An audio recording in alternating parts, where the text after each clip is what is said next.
Brigitte Bardot et Mireille Mathieu ont marqué la France et le monde de leur empreinte. La première, muse du cinéma des années entre 50 et 60, sex-symbole planétaire, retirée depuis de longues années à la Madrague, à Saint-Tropez. La seconde, chanteuse à la carrière internationale, adulée en France comme à l'étranger, de l'Asie à la Russie. Et pourtant, malgré cette renommée partagée et des décennies de succès, les deux femmes ne s'étaient jamais croisées.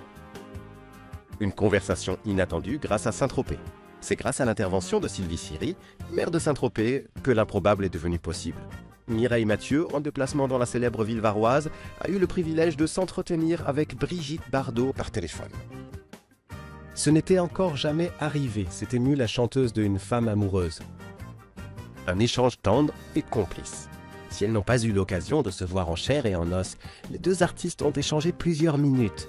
Bardot, fidèle à son humour et sa sensibilité, aurait plaisanté sur le fait que Mireille vienne à Saint-Tropez avec tout ce monde en plein été. Mais l'instant le plus marquant est venu des mots tendres que Bardot a adressés à la chanteuse.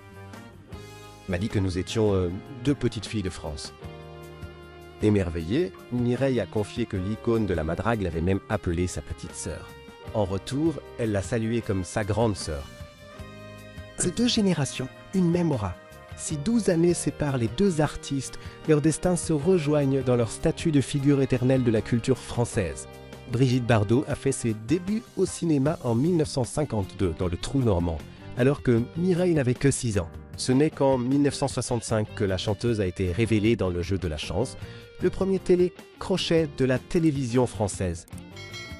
Aujourd'hui encore, leur nom reste synonyme de rayonnement international et d'élégance à la française.